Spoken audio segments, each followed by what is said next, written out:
नमस्कार. मी गीताली विनायक मंदाकिनी.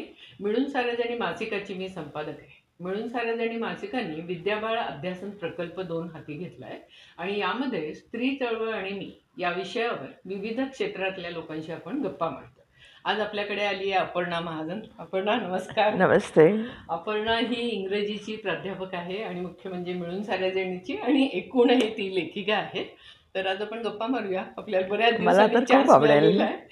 तर सांग की पहिल्यांदा तुझ्या आयुष्यात स्त्री चळवळ कशी आली आणि कुठे आली? चळवळ हा शब्द जेव्हा आपण म्हणतो हो. तेव्हा बहुतेक वेळेला 4 समविचारी लोक एकत्र येऊन एखाद्या गोष्टीवरती विचार करून ते 4 लोकांच्यापर्यंत पोहोचवण्याचं काम करतात. अशी जर व्याख्या असेल चळवळीची तर माझ्या आयुष्यात अशी चळवळ आली नाही. ओके. लहानपणी पण आली नाही आणि खरं तर आत्ता पण आलेली नाही आहे.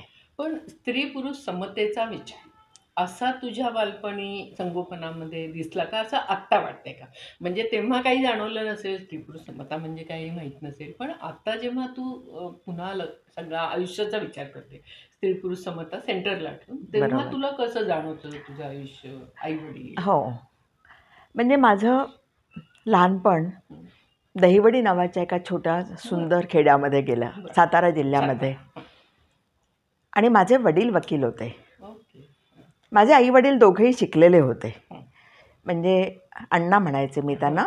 त्यांनी सेंट झेवियर्समध्ये BA इंग्लिश केलं होतं आणि मुंबईलाच त्यांनी लॉ केलं आणि मग ते ॲडव्होकेट झाले. एकूण सातारा जिल्ह्यामधले ते खूप निष्णात आणि चांगले वकील म्हणून प्रसिद्ध होते. त्यांचं काय नाव म्हणले? विष्णू दिगंबर अंतुरकर. अंतुरकर. हां हां. आणि माझ्या आईचं नाव विमल. तर तीसुद्धा सांगलीला होती.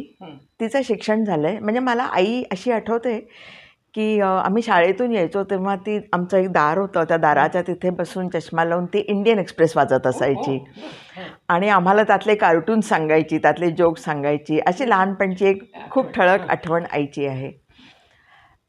मला माझ्या बालपणाबद्दल आत्ता जेव्हा आठवतं ना, तेव्हा आमच्याकडे वाचन याच्याखेरीज दुसरी करमणूकच नव्हती. आणि बहीण भाऊ काय तुला? मला आमचं मोठं कुटुंब आहे. मला 4 भाऊ आहेत आणि 2 बहिणी आहेत. त्यामुळे त्या चीपर बाय द डझनसारखं आमचं होतं. आणि म्हणजे ती पिढी जात अशी आमच्याकडे ती पुस्तकं यायची. आता तू वाचायचंस हे, आता तू वाचायचंस असं. म्हणजे मी लहान असताना आमच्याकडे एक बंडू नावाचा माणूस यायचा दिवाळीला. ते तिकडचे न्यूजपेपर एजंट होते आणि पहिल्यांदा त्या अंतुरकर वकिलांच्या घरी यायचे आणि सगळे दिवाळी अंक ते असे आम्ही बसलेलं असायचं आणि सतरंजीवरती ते सगळे असायचे. अण्णांचं असं म्हणणं असायचं की तुम्हाला हवे ते अंक घ्या. आम्ही 2-2.5 तास ते सगळे बघत बसायचो आणि कुमारपासून ते किस्त्रीमपर्यंत जे जे की अंक होते ते सगळे अंक आम्ही घ्यायचो. त्या दिवाळीपुरते नव्हे तर त्या अंकांचं एकेका वर्षाच्या अंकांचं ते दाभण घालून एकत्र करून माळावर ठेवलेले असायचे आणि आम्ही माळा स्वच्छ करायला जायचो तेव्हा आम्ही तिथे बसून पण वाचत बसायचो. असं किती वेळा आम्ही 30-30 पुस्तकं वाचायचो. आमच्याकडे रीडर्स डायजेस्ट यायचं, इम्प्रिंट यायचं. त्यामुळे वाचन हे म्हणजे असंच वाटायचं आम्हाला. म्हणजे आपण वाचन करतोय असं वाटायचंच नाही. आणि म्हणजे बहीण भाऊ भेद असं होतं, म्हणजे भावानी हे करायचं, बहिणीने हे करायचं. हां, सांगते ना की कसं होतं. म्हणजे तू असा जर प्रश्न विचारलास तर पॅट्रिआर्की होती का, तर मी हो आणि नाही दोन्ही उत्तरं नाही आहेत माझ्याकडे. पण आमच्याकडे आम्हाला जी कामं, म्हणजे मी कधी माझ्या भावंडांना आईबरोबर बसून भाजी निवडताना पाहिलेलं नाही आहे. म्हणजे माझे वडील तर सतत बिझीच असायचे, पक्षकार आणि कोर्ट आणि हे. उलट आम्ही त्यांची बॅग नेऊन दे वगैरे वगैरे अशी आमची कामं असायची. कामं म्हणजे आम्ही करायचो. पण असं होतं की आमचं दहिवडी म्हणजे दुष्काळांचा राजा. त्यामुळे तिथे नदीवरून पाणी आणावं लागायचं. पाणी आणायचं काम माझे भाऊ करायचे. आमच्याकडे बाहेर मोठी चूल होती पाणी तापवायला. तिथं शेजारच्या वखारीतून लाकडं यायची. ती लाकडं ओळी नाही तोडून आणलेली असायची. ती लावून ठेवण्याचं काम माझ्या भावंडांचं असायचं. खूप लोक आल्यावर आमरस करायचं काम माझ्या भावंडांचं असायचं. मी घरामध्ये सगळ्यात धाकटी, त्यामुळे फार फार तर माझ्याकडे पाटपाणी घेणं किंवा टेबल पुसून घेणं किंवा स्वयंपाकातलं काम म्हणजे कोशिंबीर करणं, याच्या पलीकडे मी नाही. म्हणजे मला असं वाटत नाही की मुलगा म्हणून आणि मुलगी म्हणून, अशापेक्षा ते ज्याची ज्याची जी जी कुवत आहे त्यानुसार आम्हाला कामं देत होते. तर असं मला कधीच आठवत नाही आहे की तू मुलगी आहे म्हणून हे करू नको किंवा हे करू नकोस असं. म्हणजे मला आठवतं की आईने दहिवडीला आम्हा तिघींसाठी स्विमिंग कॉस्ट्यूम शिवले होते आणि आम्ही वडिलांच्या बरोबर भावंडांच्या बरोबर आम्ही विहिरीवर आम्ही स्विमिंगला जायचो. तेव्हा काही वाटलं नाही मला, म्हणजे जसं वाचनाचं वाचलं नाही तसं स्विमिंगचं पण वाटलं नव्हतं. आता मला आश्चर्य वाटतंय. हो, तेव्हा आम्ही कसं काय जायचो आणि न लाजता न संकोचता आम्ही विहिरीवरती पोहायचो. लोकांना पण त्याचं काही म्हणजे आई वडिलांमुळे लोकांना वाटत नसेल कदाचित.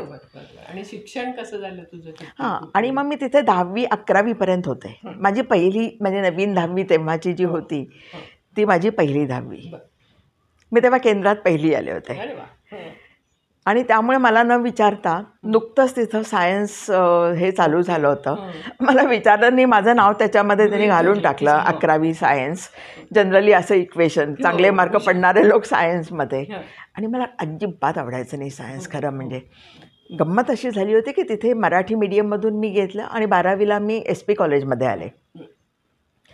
आणि मग नंतर मी तिथे गेल्यानंतर मी ठरवलं की मला हे नाही आवडत आहे. आणि मला आठवतं आहे मी त्या HODकडे जाऊन सांगितलं होतं की मला मनापासून सायन्स आवडत नाही आहे, मी काय करू, असं मी त्यांना प्रश्न विचारला होता. मग ते म्हणाले तुला काय आवडतं? तर म्हणलं मला इंग्रजी भाषा घेऊन BA करायला आवडेल.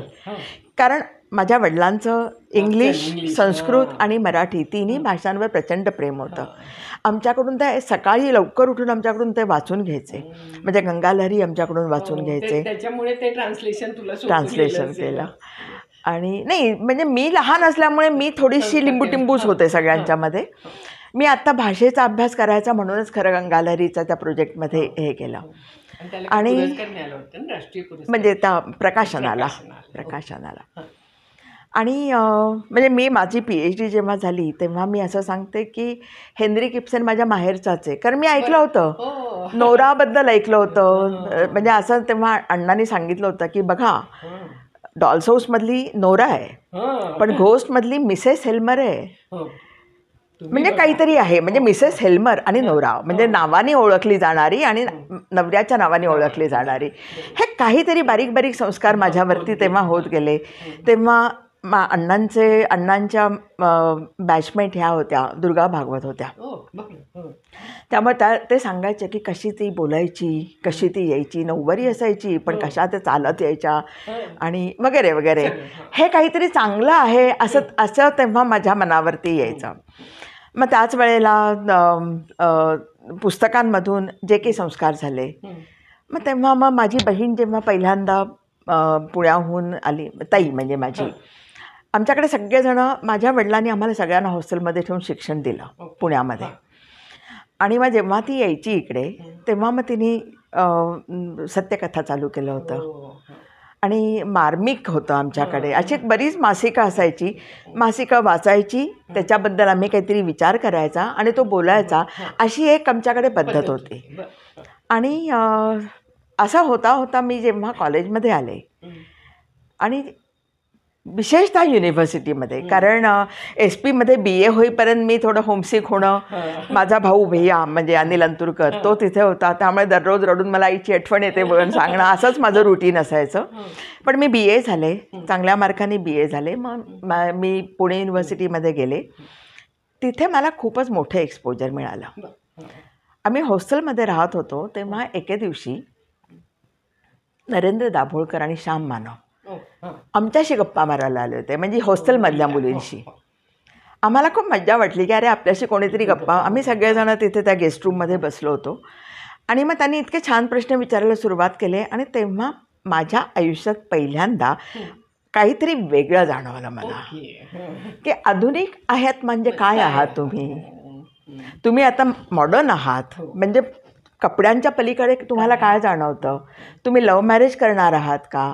आधी गंमत वाटली या सगळ्याची आणि नंतर हळूहळू जसं जसं ते गंभीर व्हायला लागलं तेव्हा मला असं जाणवलं की असं काहीतरी माझं असायला पाहिजे, जे असं मला आवडलं ते. हां तोपर्यंत माझा कधीच असा संबंध आलेला नव्हता. जो काही संबंध आला स्त्रियांच्याबद्दल, फेमिनिझम माझं तेव्हा पेपर होता आम्हाला.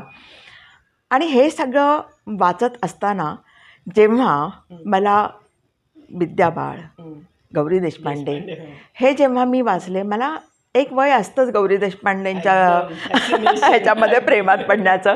तसं माझंही होतं. मग नंतर माझी आणि त्यांची खूप छान मैत्री पण झाली होती. विद्यापीठात नाही, मी विंचुर्णीला गेले होते. मी गेल्यानंतर त्या तिथे आल्या शिकवायला, माझ्या वेळेला त्या नव्हत्या. हां, मी विंचुर्णीला गेले होते, त्या तळेगावला आल्या होत्या. मग मी इथे पण पुण्यामध्ये पण 2-3दा त्यांच्याकडे गेले होते. आणि त्यांच्याशी गप्पा मारताना परत असं वाटायचं हे वेगळं आहे काहीतरी. आणि मला ते आवडायचं. मला जे आवडतं ते हे आहे, असं उलगडत गेलं. मग मी मिळून साऱ्या जणीशी पण मी असोसिएट झाले. मला कळायला लागलं, वाचायला लागले. त्यावेळेला स्त्री मासिक होतं. त्या स्त्री मासिकामध्ये पण मी हे सगळं हे व्हायचं. आणि मला जाणवायचं की हेच म्हणजे मला जे आहे ते हे म्हणजे चळवळीतले विचार मला माझे वाटायला लागले, कारण माझे विचार ते होते. असं व्हायला लागलं ते. असं माझी मग चळवळीशी म्हणलीस तर असं इनडायरेक्टली असा संबंध आला. लग्नाकडे कशी गेलीस? आमच्या युनिव्हर्सिटीमध्येच माझी आणि विदूरची ओळख झाली. विदूर कुठला विषय? विदूरचा फिलॉसॉफी होता. आणि विदूर माझ्यापेक्षा 1 वर्ष ज्युनियर होता. त्यामुळे आम्ही जेव्हा लग्न ठरवलं आणि लोक विचारायचे मिस्टर काय करतात, तर मी सांगायचं MA Part 2.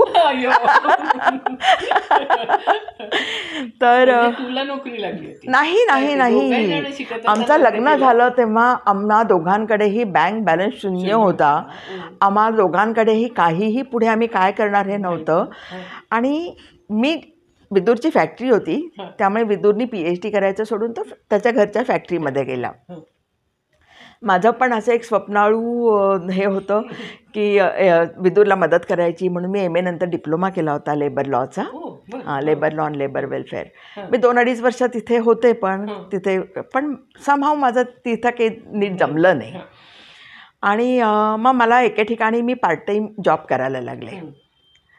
आणि मग मला शिकवणं आवडायला लागलं. आणि काय झालं की मी आपल्या लेखामध्ये पण लिहिले की प्रत्येक वय हे वयात येण्याचंच असतं. आणि त्यावेळेला आपले कोणतरी रोल मॉडेल्स असतात. त्यावेळेला कोण माझ्या डोळ्यासमोर होतं आत्ता मला आठवत नाही, पण मी अशा विचारांनी एकदम हे झाले होते की पहिली 9 वर्ष मुलांसाठी एवढा मोठा चंक मी असा हे केलेला होता. आणखीन मी नेहा 9 वर्षाची होईपर्यंत मी आमच्या इंद्रायणी कॉलेज म्हणजे तळेगावच्या कॉलेजमध्ये मी पार्ट टाईम शिकवत होते. नंतर मला लोणावळ्याला नोकरी लागली. तिथे अर्धी पार्ट टाईम अर्धा फुल टाईम असं म्हणजे ज्युनियरला आणि सिनियरला मिळून. आणि मग विनय हर्डीकर आमचा मित्र आहे, तर त्यांनी मला सांगितलं की असं करण्यापेक्षा तू चाकण बघ. आणि मग मी चाकणला, मग माझी नंतरची 25 वर्ष मी चाकणला गेले. तर तिथे मी जेव्हा दैवडीहून तळेगावला आले, म्हणजे दैवडीहून म्हणजे दैवडीचा म्हणजे आई अण्णांचं जे होतं ना, मी आत्ता जसं सांगितलं तसं मुलगी म्हणून असं काही कर असं कधी नव्हतं, कुठलं बंधन नव्हतं. आणि आम्हाला विचारायचे ते मत विचारायचे आम्हाला. आणखीन इथे आल्यानंतर मला वेगळं वाटलं. वेगळं होतंच आणि ते स्वाभाविक पण आहे. पण तिथे सुद्धा मला आश्चर्य वाटायचं की दादा म्हणजे माझे सासरे, मला म्हणजे विदूरला बहीण नाही आहे, त्याच्यामुळे अक्कांनी म्हणजे माझ्या सासूबाईंनी या 3 भावंडांना, ते 3 भावंड, 3 मुलं, त्यांना स्वयंपाक शिकवलेला होता. ते घरकाम व्यवस्थित करू शकायचे. रादर आमच्या घरीच नव्हे तर आमचे सगळेच महाजन हे घरकामामध्ये खूप मदत करायचे. मला त्याचं पण खूप आश्चर्यही वाटायचं. म्हणजे भाजी निवडणं सुद्धा, गुलाबजामचे गोळे करून देणं, कधी लाडू गोल गोल करून देणं. जर कधी मी कपडे वाळत टाकत असेल तर दादा यायचे, मला झटकून द्यायचे. म्हणजे त्याच्यामध्ये चळवळ वगैरे काही नव्हतं. असं होतं, असंच असतं. हे मला खूप आवडायचं. तर असं माझ्या सासरीसुद्धा अशा प्रकारचंच होतं. आणि मुलं जेव्हा लहान होती तेव्हा दादा म्हणायचे, आता तुला 2 तास मी देतो, तुला काय करायचं ते कर, तू आराम कर, झोप, काय तुझा वेळ. हो. आणि ते दोघांनाही सांभाळायचे, नेहा आणि मैत्रेय दोघांनाही ते सांभाळायचे. हे पण मला खूप म्हणजे दादा माझे मित्रच होते खरं म्हणजे असं मला मग वाटतं. तुला जेव्हा एक मुलगा एक मुलगी तेव्हा तू त्यांना वाढवताना हा मुलगा आहे ही मुलगी आहे असं कधी तुझ्या मनात आलं की म्हणजे खरंच नाही. आणि म्हणजे विदूर आणि मी आमच्या दोघांच्याही दोघांचे नाही. हां, दोघांच्याही नाही. तर आमच्या घरी पण असं नव्हतं. आणि ऑन द कॉन्ट्ररी डॉक्टरांनी मला असं विचारलं होतं बरं का दुसऱ्या वेळेला. तेव्हा सोनोग्राफी नवीन होतं आणि त्यांच्याकडे सोनोग्राफी ह्याच्यासाठी आलेलं होतं. म्हणजे तळेगावची गोष्ट नाही, पुण्यातली. आणि त्यांनी मला सोनोग्राफीचं मशीन त्यांच्याकडे डेमोसाठी आलं होतं. मी डेमोची म्हणून तिथे एक पेशंट तिथे होते. तर त्यांनी मला असं इनडायरेक्टली विचारलं की मुलगी चालणार आहे ना. तर मला एकदम असं झालं की असं कसं विचारतायत. म्हणजे अर्थातच असं झालं होतं म्हणजे. पण असं झालं होतं तेव्हा. आणि म्हणजे होतं तेव्हा आपल्या वातावरणामध्ये असं होतं. अगदीच होतं वातावरण. आणि मग तुझा चाकणचा अनुभव सांग ना जरा तो रुरल मुली. चाकणला मी जेव्हा गेले तेव्हा माझ्या असं लक्षात आलं, शरद जोशींच्यामुळे माझ्या हे लक्षात आलं की या मुलींना काहीच एक्सपोजर नाही आहे. काही म्हणजे काहीच नाही. म्हणजे घर आणि घरकाम आणि लग्न आणि लग्नानंतरचं घरकाम बस एवढंच होतं. आणि त्यांच्यासाठी त्यांनी ते कॉलेज सुरू केलं होतं. आणि त्यांच्या बऱ्याच कल्पना होत्या पण नंतर त्यांच्या म्हणजे मॅनेजमेंटमध्ये काय एकमेकांच्याशी त्यांचं काही त्यांनी अंग काढून घेतलं थोडक्यात नंतर. पण मला हा विचार माझ्या मनामध्ये रुतलेला होता आणि मला त्या मुलींबद्दल प्रेम वाटायचं. आणि त्या मुलींना असं होतं की आईच्या वयाची कोणीतरी एक जण असं ते माझ्याकडे बघायचे आणि ते आपल्याला मोकळं बोलून देत आहेत. हा त्यांना नवीन अनुभव होता. आणि मग मी त्यांना मोकळं करायचं त्यांच्या विषयाबद्दल काही. म्हणजे मी एकदा अब्दुल कलामांचा धडा शिकवत होते आणि तो असा होता की माझे आईवडील कसे होते. तर मी त्यांना विचारलं तुमचे कसे आहेत ग असं मी सहज गप्पा मारताना. तर एक म्हणले की माझे वडील आर्मीत होते ना त्यामुळे घर पण आमचं सगळं सैन्यासारखं चालायचं. आणि एकदम ती रडायला लागली. तर कोणतरी म्हटलं पाहिजेच की मग तेवढी शिस्त. एक मुलगा म्हणाला. म्हटलं तुझ्याकडे आहे कसं आहे. असं बोलत त्या म्हणजे इतकं तेव्हा खूपच छान झाला होता तो क्लास आमचा. आणि त्या मोकळं होताना मग त्यांना असं लक्षात आलं की मॅडम जज करत नाही आहेत किंवा असं होतं असं म्हणत नाही आहेत. हो का असू शकतं असं मी म्हणायचे. मग तसंच प्रेमाच्या बाबतीमध्ये सुद्धा की प्रेमात पडली असं सांगितलं की असं एक मुलगी सरांच्या प्रेमात पडली होती तिथल्याच. आणि ती मला सगळं सांगायची. म्हणजे मला खरं म्हणजे बिलकुल ऐकायचं नसायचं पण तिला असं वाटायचं हे कोणाला तरी सांगायला पाहिजे. मग ती मला सांगायची. तर म्हणलं की मॅडम मला असं असं होतं मला त्यांची आठवण येते. आणि तर म्हणलं होऊ शकतं असं मी म्हणाले. पण मग मी तिला काउन्सिलिंग करायचे की हे शक्य आहे का त्यांना वाटतं आहे का हे होणार आहे का. मग तू असा नको विचार करूस. म्हणजे ज्या वेळेला परावृत्त करणं शक्य तेव्हा करायचे. ज्या वेळेला शक्य तेव्हा मी सपोर्ट करायचे. मी तुझ्याशी बोलले होते का मला आठवत नाही आहे पण एका मुलीच्या आईचं न्याचं ते तू लिहिलेलं आहेस मला वाटतं. लिहिलेलं आहे मी. सांगू का ते. की माझी विद्यार्थिनीच ती आमच्या ऑफिसमध्ये कामाला लागली. ती कॉमर्सची होती त्यामुळे मी तिला कधी शिकवलं नव्हतं. पण ती यायची माझ्याकडे आणि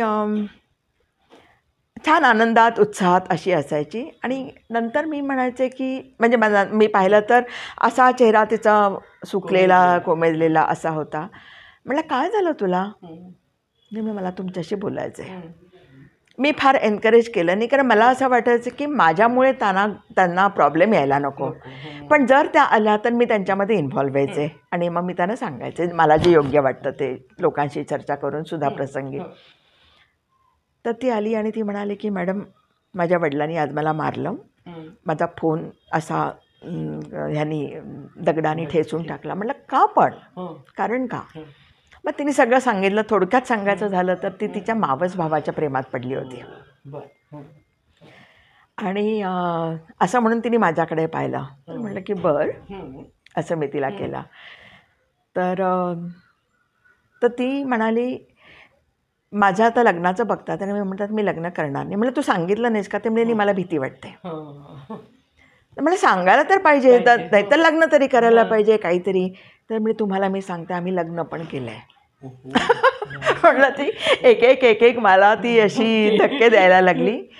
तर म्हटलं थांब जरा, मला जरा वेळ दे. म्हणून मग मी घरी गेल्यावर मी माझ्या डॉक्टर मित्रांना फोन केला, वकील मित्रांना फोन केला, माझ्या भावालाही विचारलं. आणि मी म्हटलं की हे लीगल होऊ शकतं का आणि मेडिकली या लग्नामध्ये काही प्रॉब्लेम येऊ शकतो का? म्हटलं तुम्ही मला नीट अभ्यास करून सांगा. त्यांनी मला फोन केला की काही नाही, म्हणजे काही प्रॉब्लेम येत नाही, चालू शकतं. मग मला कॉन्फिडन्स आला आणि मग मी तिच्या आईला बोलवलं आणि तिला म्हटलं की आपली मुलगी तर प्रेमात पडली आहे. तर मी हो ना, फोनवरती जानू वगैरे म्हणजे तेच तर सांगते म्हणलं की म्हणलं ती प्रेमात तर पडली आहे. तर म्हटलं काय करायचं आपण? मग तिने तिचं सुरू केलं. म्हटलं तुमचं नंतर बोलूयात आपण आपल्या मुलीचं काय करायचं बघूयात. म्हटलं आपल्याकडे 2 पर्याय आहेत. म्हटलं मला आनंद झाला असता, मुलगी प्रेमात पडली आहे म्हटल्यानंतर, मोठी झाली आहे असं वाटलं असतं.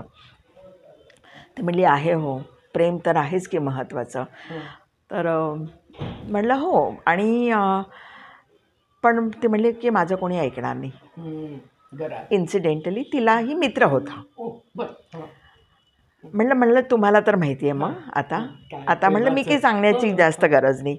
आणि तुम्ही मारून मुटकून जर तिचं लग्न केलं तर तुला आनंद वाटणार आहे का ती आनंदात असणार आहे? त्यामुळे आपण छान आनंदाने तिचं लग्न करून देऊयात, हा एक पर्याय. नाहीतर सैराट. तेव्हा सैराट नवीन होता. तर एकदम डबडबले तिचे डोळे. दुसऱ्या दिवशी ती म्हणाली की मॅडम तुम्ही जाल का तिच्याबरोबर? म्हणलं नाही, मी जाणार नाही, मी तुला मदत करीन. तोपर्यंत तिचा तो जो मावस भाऊ होता तो आणि त्याचे आई वडील पण माझ्याशी बोलत होते, अत्यंत कम्फर्टेबली बोलत होते. मी म्हणलं मी त्यांच्याशी बोलते, पण म्हणलं जी जबाबदारी पूर्ण करायची आहे ती तुम्ही करायची आहे. म्हणलं मी सारखी तुमच्यामध्ये येणार नाही. आणि ती आई आली, ती म्हणली की मी तिला जायला परवानगी देते. मी त्या मुलाला सांगितलं, म्हटलं अमुक अमुक ठिकाणी तू ये, इथे तिचा भाऊ घेऊन येईल. असलं आम्ही कसलं प्लॅनिंग केलं होतं. आणि तिथे तुझा भाऊ तिचा भाऊ तिला घेऊन येईल, तू तिथे ये आणि तुम्ही एकमेकांचा मला फोटो पाठवा. आणि म्हणलं पुढची जबाबदारी तुझी आणि तुझ्या आईवडिलांची असं. आणि तिथे पोचले ते आणि अजून माझ्याकडे तो फोटो आहे. इतका छान फोटो आहे त्यांचा, इतका आनंदी फोटो आहे त्यांचा. आणि नंतर ते झालं आणि टिपिकल परत 2 वर्षानंतर आई गेली, वडील गेले, पुन्हा त्यांचं लग्न थाटात करून दिलं आणि नीटनेटके ते झाले. प्रेमाचा विजय हो. ते बाकी. आणि जेव्हा शिकवत असताना आपण असं म्हणतो ना की ग्रामीण मुली यांना एक्सपोजर नाही, पण या शिकत बऱ्यापैकी काही पुढे गेल्यात ना ग मुली तुझ्या. आणि त्यांचा जो संघर्ष आहे, म्हणजे काही त्या शेतीत काम करणाऱ्या असतील काही, तर त्याच्याविषयी कसं तू एनकरेज कसं केलं? म्हणजे कुठल्या तरी पॉईंटला त्यांना वाटत असेल की नको आता शिक्षण खूप जास्त होत आहे. हो, म्हणजे आम्ही आमचं कॉलेज छोटं होतं, त्यामुळे आम्हाला घरोघरी जाऊन 12वी नंतरच्या मुलामुलींना सांगावं लागायचं की तुम्ही शिका. मुलं यायची आणि अभ्यास करायची का मुलं येऊन? म्हणजे जे काही मुलं करतात तसं त्यांचं नॉर्मल असं असायचं. पण होती म्हणजे मुलांना सुद्धा काहीतरी, खेड्यातल्या मुलांना ना जास्त वाटतं की आपण काहीतरी बनायला पाहिजे, असं भाबडा विश्वास असतो बिचाऱ्यांचा की शिकून काहीतरी होते असं. पण मी मुलींना जेव्हा सांगायचे की आम्हाला शहाणं नाही करायचं मुलींना, मग नंतर प्रॉब्लेम येतो असं आया वडील म्हणायचे. मग मी आईला बाजूला घेऊन की तुला तुझ्यासारखंच आयुष्य तुझ्या मुलीचं झालेलं चालेल का? ते म्हणले नाही. म्हटलं मग तुम्ही पाठवा, जेवढे शिकेल लग्न होईपर्यंत आपण करूयात ना, तेवढे शिकू देत तिला थोडंसं. याच्या बाहेर काय म्हणलं तुम्ही तिला गाई गुरां सांभाळायला पाठवताय, एवढीशी छोटी मुलगी आहे ती. असं मला बऱ्याच वेगवेगळ्या प्रकारे मला काउन्सिलिंग करावं लागायचं. हळूहळू पालकांच्या मनामध्ये पण माझ्याबद्दल विश्वास निर्माण झाला. माझ्यामुळे ते NSS कॅम्पला मुलींना पाठवायला लागले. आणि मग मी माझं डिपार्टमेंट चालू केलं. आमच्याकडे इंग्लिश विषय नव्हता, पण मी चालू केला तिथे विषय. त्याच्यासाठी सुद्धा भीती तर होतीच. म्हणजे मी पहिल्यांदा मोठ्या वर्गात गेले आणि म्हटलं, आपण जर आपल्याला इंग्लिश डिपार्टमेंट चालू करायचं असेल तर तुम्ही येणार का? तर कोणी काहीच बोललं नाही. मी खूप कळकळून आपल्या जॉनाथन सीगलची गोष्ट सांगून, आय कॅन, हे लक्षात ठेवा, यू कॅन वगैरे वगैरे. तर कोणीच नाही. म्हणजे माझं लिटररी डोळ्यात पाणी आलं की माझ्या इतक्या कळकळीला काही उत्तरच नाही आहे. आणि मग मी बाहेर आले. खूप खिन्न होते मी. आणि अशी एल शेप होती. इथून येताना 5 मुली पळत आल्या. आणि मॅडम, आम्हाला सगळ्यांसमोर हो म्हणायची लाज वाटली. इंग्लिशमध्ये आधीच आम्हाला कॉलेजमध्ये यायची हे, आणि इंग्लिश करतात म्हटल्यावर आम्हाला चिडवतील सगळेजणं, म्हणून आम्हाला हो म्हणायची लाज वाटली. तर आम्हाला घ्यायचं आहे इंग्लिश विषय. 5च पाहिजे होत्या आम्हाला मुली. आम्हाला 6 हा डिपार्टमेंटला, खेड्यामधला डिपार्टमेंटला 6 मुली पुरेशा असायच्या. त्या 6 मुली तर सगळे हसायचे की काय होतंय बघू, फजिती बघायला तर काय सगळे असायचेच. आणि मी म्हटलं की आपण चॅलेंज घेऊया, तुम्ही आणि मी. तेव्हा एक्स्ट्रा कोणीही मला हँड नव्हता. हे सगळे विषय मी त्यांना शिकवायचे. आणि मी त्यांना म्हणायचे की तुमच्यावर अवलंबून आहे पुढे काय आहे ते. आणि खरा हे तेव्हा होता की जेव्हा रिझल्ट आला आणि या माझ्या मुली अभ्यास करून 5ही मुली फर्स्ट क्लासमध्ये त्या BA झाल्या. तेव्हा मला पण खूप कॉन्फिडन्स आला आणि आमच्या कॉलेजला पण असं वाटलं. आणि नंतर बाय द टाईम मी 2020ला रिटायर झाले, तोपर्यंत माझं डिपार्टमेंट हे आमच्या कॉलेजची ॲसेट होता. अरे वा. आणि तू वेगवेगळे कार्यक्रम पण घेत होती. हो. त्याच्यामुळे मला असं वाटतं की खेड्यातल्या मुली या खऱ्या क्रिएटिव्ह असणं, पण एका अर्थाने ती मारली जाणार क्रिएटिव्हिटी. अशा पद्धतीने जेव्हा होत असतं तेव्हा तुझ्यासारखा प्राध्यापक तिथे असणं असायला पाहिजे कोणीतरी, की त्यांच्यातून बाहेर, म्हणजे नुसतंच शिकवणं आणि काय आपल्या हातात काय आहे असं न म्हणता, थोडंसं आपण नाही त्यांच्यामध्ये पडणार. तर मी म्हणलं की मी मध्ये पडायचं ठरवलं. आणि मग मी एक विद्यार्थिनी मंच चालू केला. आणि त्याच्यामध्ये काही नाही, विद्यार्थिनी मंच असंच होतं. आणि दरवर्षी, म्हणजे पहिल्यांदा मी फक्त म्हणजे वेगळ्या वाटेवर चालणाऱ्या बायका, मग आधी मी चाकणमधल्या एका टेलर बाईला बोलवलं. तिचा नवरा गेला होता आणि तिने कसं मशीन घेतलं आणि कसं तिने मुलांना शिकवलं वगैरे वगैरे. अशा छोट्या छोट्या करत एक पहिली रिक्षा चालक पुण्यातली, तिला बोलवलं. तर ती एवढी मोठी बस घेऊन आली होती स्वतःची, एकटीच बस घेऊन आलेली होती, शीला डावरे. तर ती असं आम्ही केलं. आणि नंतर लक्षात आलं की मुली अशा बघायच्या, म्हणजे हे काहीतरी छान आहे. ती टागोरांची गोष्ट आहे ना, एका पॅराडाईजमध्ये एक, आठवते का तुला ती, एका म्हणजे स्वर्गाचे असे कप्पे असतात आणि एक आर्टिस्ट चुकून कामगारांच्या पॅराडाईजमध्ये जातो. आणि तिथे तर सगळे कामच करत असतात, सारखे काम आणि काम असं करत असतात. आणि तो तिथे जायचा आणि तो एका मुलीला विचारतो की मला तुझ्याकडची कळशी देतेस का? ओ, तुझ्याकडे कळशी नाही आहे पाणी भरायला, अशी ती पिटी करते. म्हणजे नाही, मला त्याच्यावर चित्र काढायची आहे. म्हणजे काय चित्र कशाला, डोंट वेस्ट माय टाईम असं म्हणून ती निघून जाते. तो पुन्हा तिला हे करतो. एकदा त्याची कटकट थांबावी म्हणून ती देते, त्याच्यावर तो चित्र काढतो आणि तिला प्रेझेंट देतो. प्रेम ही संकल्पना त्या पॅराडाईजमध्ये नसते. आणि मग ती मुलगी रात्री उठून त्या कळशीकडे बघत बसायची. आणि हे काहीतरी युजलेस आहे पण काहीतरी ब्युटिफुल आहे असं त्याचं हे आहे. आणि मग नंतर सगळ्यांना ह्या गोष्टी आवडायला लागल्या, काहीतरी आपली एनरिचमेंट त्यांना जाणवायला लागली आणि सगळी तरुण मुलं याच्या पाठीमागे गेली, अशी ती गोष्ट आहे. तर हे जे वाक्य आहे ना की it is something useless but something beautiful, असं तसं मुलींना वाटायचं. युजलेस नाही वाटायचं, पण आपल्यासारख्या मुली असं करू शकतात, अशा प्रकारचा एक विचार त्यांच्या मनामध्ये यायचा. मला तोच हवा असायचा. आणि मग मी एक 3 दिवसांची मी कार्यशाळा घेतली होती लग्नाचा विचार करताना. आणि मी वेगवेगळ्या म्हणजे सोशॉलॉजिकली किंवा आर्थिक सायकॉलॉजिकली अशा सगळ्या वेगवेगळ्या तज्ज्ञ माझ्या मैत्रिणींना बोलवलं होतं. आणि मग मॅनेजमेंटला कळलं की हे चांगलं आहे काहीतरी. मग मी माझी आई माझी मैत्रीण असं हे केलं. मग मी एकदा सगळ्या पालकांना बोलावून शपथ घ्यायला लावली होती की BA किंवा BCom होईपर्यंत आमच्या मुलीचं लग्न करणार नाही. मी कितीतरी लग्न थोपवली आहेत. त्या मुली म्हणायच्या तुम्ही माझ्या त्या नवऱ्याशी बोलता का? म्हणजे मी काय बोलू, तू बोल, तू बोललीस तर फरक पडेल असा मुली बोलायच्या. पण माझ्या डिपार्टमेंटमधल्या सगळ्या मुली आज कुठे ना कुठेतरी कार्यरत आहेत. याचं मला खूप छान वाटतं. एक मोकळेपणा. मी त्यांना युनिव्हर्सिटीमध्ये घेऊन यायचे, भांडारकर इन्स्टिट्यूट दाखवायचे, रुपालीमध्ये वैशालीमध्ये मी त्यांना घेऊन यायचे. असं मी त्यांना त्यांनी पुणे पाहिलेलं नव्हतं, इतकं जवळ. मग मी एकदा असं पण केलं की 500 रुपयातून 500 रुपये भांडवल जर असेल तर त्यातून तुम्ही काहीतरी व्यवसाय चालू करा.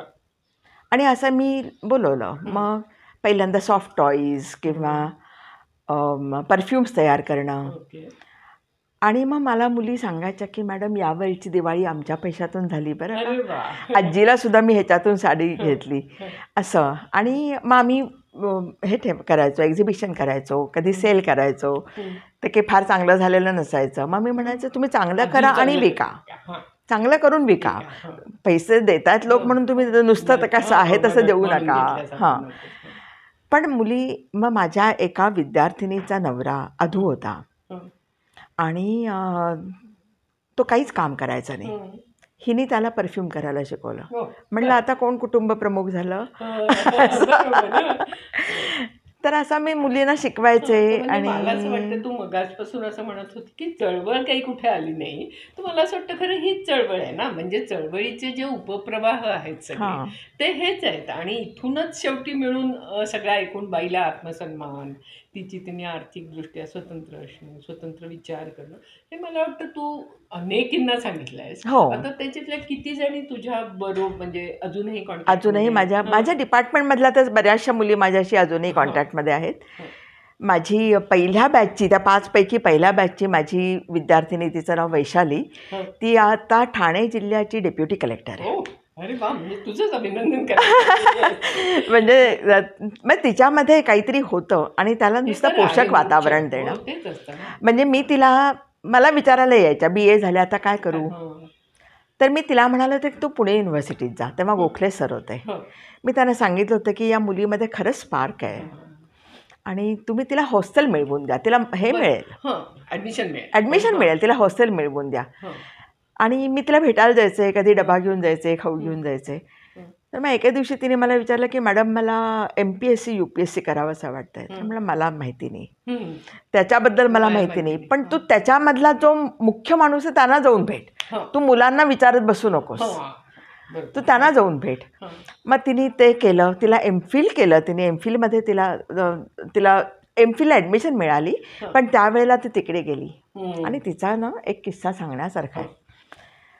ती जेव्हा MPSCच्या परीक्षेला अभ्यासाला सुरुवात केली तेव्हा तिचा धाकटा भाऊ, तोही हुशार होता, आमच्या कॉलेजमध्येच होता, म्हटलं की मॅडम ताई वेडी झाली आहे. म्हटलं काय झालं. तिने सगळे केस कापलेत. म्हणजे किती 20-21 वर्षाची ती, 21-22, गोटा पूर्ण. तर मला भेटायला आली ती. म्हटलं का केलंस तू. मॅडम इतकं वैताग येतो ना केसाने, माझ्या अभ्यासाकडे दुर्लक्ष होतं. तर मग नंतर मग तिने छान बॉयकट वगैरे ठेवला होता. पण म्हणजे हे धाडस आहे ना.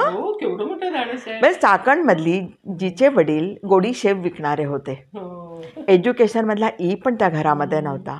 तिने असं काहीतरी करावं. म्हटलं हे वेडे ना, हे वेडे पण आहे, त्याच्यामुळे ती कोणीतरी मोठी होणार आहे. आणि तशी ती मोठी झाली. तुझा साहित्याच्या विषयी, म्हणजे तुझा एकूण साहित्याचा सगळा अभ्यास आहे आणि त्याच्यामध्ये जो तुझा PhDचा विषय आहे त्याच्याविषयी थोडं सांग. ओके. आमचं जेव्हा ओरिएंटेशन होतं PhDच्या बाबतीत की विषय कसा ठरवायचा, तर तेव्हा सगळेच सांगायचे. माझ्या असं लक्षात आलं की सांगणं सोपं असतं बरं का, प्रत्यक्ष विचार करणं जरा अवघड असतं. आम्हाला सगळे सांगायचे की तुम्हाला कुठले कुठले विषय आवडतात ते लिहून काढा. हं. डॉक्टर गोखले जे होते त्यांनी मला सांगितलं की आधी विषय लिहून काढ, हं. जे तुझ्या मनात येत आहेत ते, तुला आवडोत किंवा न आवडोत. माझे 25 विषय लिहून झाले होते. त्यामुळे आता चाळते विषय, हं. चाळून 10 राहिले. हं. अजून चाळ म्हणाले, हं. अजून त्यातलं काय. खूप छान त्यांनी एक्सरसाइज दिला होता हा. आणि मग 4 विषय राहिले होते. हं. मी सरांना म्हणलं की मी नाही कॉम्प्रोमाइज करू शकत या 4वरती. हं. मी या 4वरती अभ्यास करीन, असं मला काहीतरी करायचं आहे. बरं. म्हटलं मला नाटक विषय मनापासून आवडतो, हं. मला नाटक पाहिजे. हं. मला फेमिनिझम आवडतो, हं. मला फेमिनिझम पाहिजे. हं. मला हेनरिक इब्सेन तर पाहिजेच पाहिजे. बरं. आणि तेंडुलकर पाहिजेत, हं. कारण त्यांच्या 100 वर्षाचं आहे. हं. मग मी माझ्या गाईडशी बोलले, माझ्या सिनियर मित्रमैत्रिणींशी बोलले. हं. आणि फायनली आम्ही असा विषय केला, women characters in the selected plays by Henrik Ibsen and Vijay Tendulkar बरं. कोलन हं. Feminist analysis. चारी आले. सगळं आलं त्याच्यामध्ये. आणि मग त्याच्यात तुला कसा फरक जाणवला दोघांच्या याच्यामध्ये, हां, तेंडुलकर आणि ते? तर हेनरिक इब्सेनची नाटकं जी होती हं. ती म्हणजे खूपच अशी, म्हणजे त्याच्यामध्ये डॉल्स हाऊसमध्ये ती जी नोरा आहे हं. ते वाचताना लक्षात आलं की एखाद्या बाईला मित्र असू शकतो. हं. नवऱ्याशी पटत असलं तरी ती जास्त कम्फर्टेबल मित्राशी असू शकते. हं. हा एक एलिमेंट त्याच्यामध्ये होता हं. आणि मला तो खूप आवडला. हं. आणि तो जो आहे तो तिला म्हणजे खारुटली, मायस्कालार्क आणि असं खूप गोडं गोडं लाडं लाडं असं तो बोलायचा. तिलाही ते आवडायचं. हं. पण एक त्याच्यामधला जो क्रुशल पॉईंट येतो, हं. त्या क्रुशल पॉईंटच्या वेळेला जेव्हा तिला कळतं की तो म्हणतो की या बाईची मुलं आहेत माझी, ती ही बाई होते. वाह. हं. आणि असा जो त्याच्यामधला हे आहे, तर तेव्हा ती शांतपणे आपली अंगठी काढून त्याच्याकडे देते. हं. त्याला वाटतं ही मजा करते, तू कुठे जाणार आहेस, हं. तो चिडवत होते, कुठे जाणार आहे जाऊन जाऊन. तर ती म्हणली की मी घर सोडणार आहे. हं. पण घर सोडून जाणार कुठे? त्यामुळे मी कुठेही जाईन, जगामध्ये माझ्यासाठी चिमुकली का होईना जागा. पण माझी स्वतःची जागा मी शोधेन. हं. तर तो म्हणतो बहुतेक तुझं डोकं फिरलं आहे, हं. तुला तुझी कर्तव्य आठवत नाही आहेत का? हं. तर म्हणजे कुठल्या कर्तव्यांबद्दल बोलतोस तू? हं. ते पण मीच सांगायचं का? हं. मुलांचं कर्तव्य, नवऱ्याचं कर्तव्य, हं. घराचं कर्तव्य. हं. तर ते म्हणते हो पण आणखीन एक कर्तव्य आहे, तू विसरलास. हं. याच्यापेक्षा आणखीन एक कर्तव्य, हं. हं. Duty to self, okay. स्वतःबद्दलचं कर्तव्य. मला इतका आवडतं, हा संपूर्ण कॉन्सेप्टच मला खूप आवडते. त्यालाच काउंटर पार्ट म्हणून घोस्ट म्हणून मी नाटक घेतलं होतं त्या अभ्यासामध्ये. त्याच्यामध्ये हेल्मर नावाचा जो माणूस, आल्विन नावाचा जो माणूस आहे, तर ती मिसेस आल्विन आहे. हं. तिचं नाव शेवटपर्यंत कळत नाही. बरं. शेवटी कुठेतरी तिला पूर्वी आवडणारा एक पुरुष पुन्हा तिच्या आयुष्यामध्ये येतो, हं. जोपर्यंत तो फादर झालेला असतो. बरं. आणि ती जी पुस्तकं वाचत असते तर तो म्हणतो की हे आपल्या धर्माच्या विरुद्ध आहे, अशी पुस्तकं वाचू नकोस तू. ते म्हणले मला आनंद मिळतोय त्याने, मला जगायला ऊर्जा मिळते या पुस्तकाने. हं. आणि तिचा जो नवरा असतो तो वुमनायझर असतो आणि तिच्या घरच्या मोलकरणीपासून सुद्धा त्याला मूल झालेलं असतं. ते सांभाळण्याचं काम हे करत असते. एवढंच नव्हे तर तिला चांगलं ग्रूमिंग करत असते. प्रॉब्लेम असा होतो की तिचा मुलगा तिच्या प्रेमात पडतो. त्यावेळेला ती खरं ते सांगते आणि तो जो तिचा ट्रॉमा आहे त्याच्यामधला तो पण म्हणजे विलक्षण आहे तो. आणि इब्सेनचा. तर अशी त्याची मी 4-5 नाटकं घेतलेली होती. आणि तेंडुलकरांची मी घेतली होती तर त्याच्यामध्ये दंबद्वीपाचा मुकाबला हे एक नवीन म्हणजे मला म्हणजे कमला वगैरे माझे रेफरन्सेस होते त्याच्यामध्ये. पण दंबद्वीपाचा मुकाबलामध्ये असं म्हणतात की ते इंदिरा गांधींवरून त्यांनी ते कॅरेक्टर घेतलं आहे. तर ती जी बाई आहे ती बाई आहे, मुलगी आहे, सगळे आपलं त्याचं लाडे लाडे कौतुक करतायत, जणू काही ती बाळ आहे, जणू काही ती वेडी आहे, अशा प्रकारे सगळेजण तिच्याशी बोलत आहेत. आणि ती पण तसंच वागते. जेव्हा ती मोठी होते, जेव्हा तिच्या लक्षात येतं हा पुरुषी कावा तिच्या लक्षात येतो, तेव्हा ती इतक्या हुशारीने प्रत्येकाला कसं ती मॅनेज करते किंवा कसं त्यांना ती शिकवते धडा, असं आहे. आणि एक अतिशय चांगलं सगळ्यांना न्याय देणारं असं ती एक छोटंसं राष्ट्र तयार करते. असं ते दंबद्वीप म्हणजे असं ते आहे. द्वीप आहे ते, तर द्वीपाची ती राणी होते. असं चालेल. आणि मग तुला कसं लक्षात आलं, म्हणजे मगाशी तू जसं बोललीस की ह्यांचं आक्रमक आहे हे समजून सांगताय, तर तसं ते कुठलं जास्ती इफेक्टिव्ह होतं, आपल्याकडे काय किंवा पाश्चिमात्य? बरोबर. म्हणजे दोघांची शैली खूपच वेगळी आहे. म्हणजे हेनरिक इब्सेन असं की हे असं चाललेलं आहे, हे चांगलं चाललेलं नाही आहे, हे असं झालं तर हे असं होऊ शकेल, अशा प्रकारचं अत्यंत सौम्य भाषेमध्ये, सौम्य शब्दांच्यामध्ये असं तो ते चित्र उभं करायचा. पण त्या सौम्यतेमधला जो विखार होता तो जाणवायचा, खूप जाणवायचा. म्हणजे मी तर कितीतरी दिवस, जसं आपण GNच्या कथेंबद्दल विचार करत बसतो ना, तसं या पर्स्पेक्टिव्हनी मी हेनरिक इब्सेनच्या सगळी नाटकं मी वाचलेली आहेत, त्याचा मी विचार करायचा आहे. आणि त्याच वेळेला जेव्हा मी तेंडुलकरांचं घेतलं, तेव्हा मला वाटतंय कमलामध्ये जेव्हा ती म्हणते की तुला कितीला विकत घेतलं, असं ती इनोसंटली विचारते. आणि तेव्हा तिच्या शिकलेल्या बाईच्या मनामध्ये की काय फरक आहे, असं जे तिच्या मनात येतं. आणि मग ती शेवटी म्हणते एक दिवस असा येईल मी गुलाम व्हायची थांबेन. ते एक वाक्य, अशी वाक्य. पण हे खूप आक्रमक आहे. म्हणजे मला तेंडुलकरांची नाटकं नेहमीच अशी बापरे अशी अंगावर येणारी अशी होती ती. पण मला असंच वाटायचं की हो काहीतरी करायलाच पाहिजे, काहीतरी व्हायलाच पाहिजे असं जाणवायचं. पण मला आवडायची कुठली तर मला हेनरिक इब्सेनची आवडायची. तो तुझा माझ्या मते एकूण स्वभाव एक जो असतो ना आपला स्वभाव, की तुझा असं तू पटकन कोणाला तरी आक्रमकपणे काहीतरी बोलशील म्हणशील असं नाही आहे. असं तुला वाटतं? मला चांगलं वाटतंय. मला असं वाटतं की तुझ्या एकूण पर्सनॅलिटीचा जो एक भाग असतो ना, की याचा अर्थ अन्याय कळतच नाही असं नसतं, पण तरी तो कळत असतो. पण तो व्यक्त कसा करायचा त्याची एक पद्धत असते. बरोबर आहे. त्याच्या बाहेर कसं पडायचं त्याची एक पद्धत असते. तर अशी जी तुझी पद्धत आहे ती मला असं वाटतं अशी बऱ्याच जणांची असते, जणींची. म्हणजे आपण स्त्री चळवळीच्या अंगाने जर बोललो तर, आणि त्यांच्या त्या मार्ग काढत असतात. बरोबर. चळवळीला कुठेतरी ब्लॅक अँड व्हाईट मार्ग दिसत असतात की हे करा नाही तर हे करा. अर्थात आता चळवळीला या सगळ्यातला व्यामिश्रता गुंतागुंत लक्षात यायला लागली आहे. त्याच्यामुळे मला असं वाटतं की तू आता असं म्हणावं, आणि एकीकडे तुला फेमिनिझम आवडतो पण आहे, त्याच्यामुळे तू नाही, मी फक्त असे 4 लोक एकत्र येऊन, म्हणून मी म्हटलं चळवळीची व्याख्या जर अशी धरली तर मी कुठल्या चळवळीमध्ये मी गेले नाही. पण चळवळ ही मला माझी वाटते, असं आहे ते, असं आपलेपण आहे, आत्मीयता आहे. असं सांगते की चळवळही तुला आपली मानतीये, हे जे तुला अजून पोचलेलं दिसत नाहीये.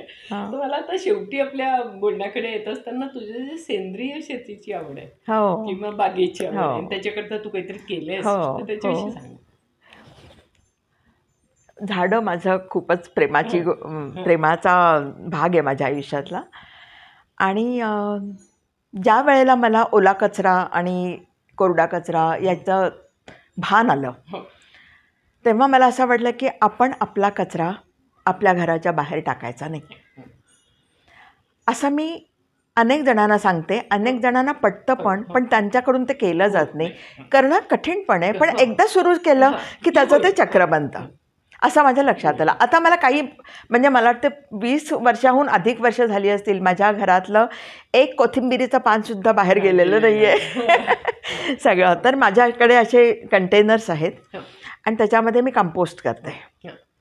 माझी बाग आहे आणि भरपूर पालापाचोळा पडतो आपल्या शिशिरामध्ये, तो मी सगळ्या पोत्यांमध्ये भरून ठेवते. आणि माझ्या गच्चीमध्ये 500 लिटरची एक टाकी आहे, तर त्याच्यामध्ये मी गांडूळ खत करते. त्यामुळे माझ्या बागेमध्ये फक्त खतच असतं, ओके. हां. आणि ती झाडं बोलतात गं. म्हणजे जेव्हा मी त्यांना माझं कंपोस्ट खत देते ना, हं. तेव्हा ती म्हणजे असं लगेच अशी दुसऱ्या दिवशी अशी टवटवीत झालेली मला अशी जाणवतात. हं. आणि मग पुढे आता तुला काही करायचंय मोठ्या प्रमाणावर किंवा म्हणजे असं आमचं काही? मैत्रबन जे आहे, हं. अं, तर म्हणजे मी जिथे राहते तिथून एक 9 किलोमीटर अंतरावर मैत्रबन नावाची वास्तू आम्ही डेव्हलप केली आहे. हं. तिथे हं. तू ये. हो, यायचंय मला. केव्हापासून आपलं चाललंय हो. ते, येणार आहे मी नक्की. आणि तिथे एक एक फोटो आहे, की हं. आम्ही गेलो तेव्हा तिथे एक एवढूसं फक्त आपट्याचं झाड होतं. बरं. फक्त बाकी सगळं माळरान. हं. आणि आता जर तू पाहिलंस तर हं. तिथे म्हणजे कुठे घर असं शोधावं लागतं, हो, एवढी एवढं झाडं काम आम्ही झालंय. लावलेली आहेत. हं. बरं. अर्थात ती एक वेगळी कॉन्सेप्ट आहे. हं. आणि ती कॉन्सेप्ट आम्ही मैत्रबनमध्ये आल्यावरच सांगतो. बरं, असंही आहे का? मग आम्हाला नक्कीच मैत्रिणींमध्ये येण्यासाठी म्हणून ती एक प्रेरणा असणार आहे. खूप येस. मजा आली गप्पा मारून. छान वाटलं. थँक्यू. आमचा हा व्हिडिओ तुम्हाला आवडला असेल तर लाईक करा, शेअर करा आणि मिळून साऱ्या जणीचं यूट्यूब चॅनल सबस्क्राईब करा. धन्यवाद.